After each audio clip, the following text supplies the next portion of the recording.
chỉ còn mệt tầm một rồi còn một mệt tầm một rồi mệt rồi làm con từ thái đây đồ bóng sầm tay luôn tới châu bọc không mà chọa sao nó chẳng cất tiết áo ơi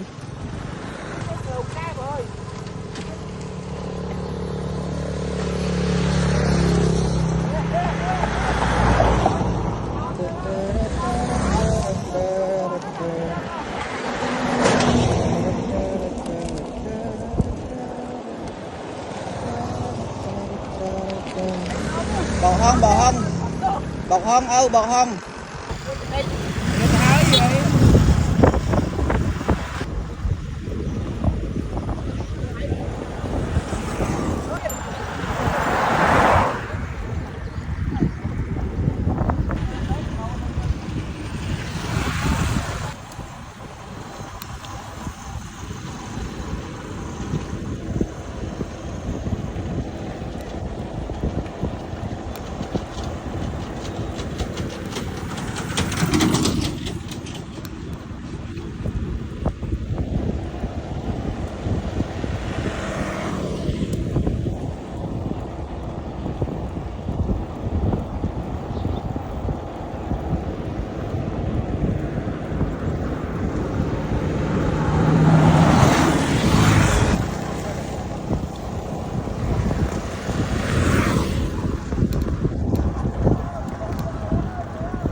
ta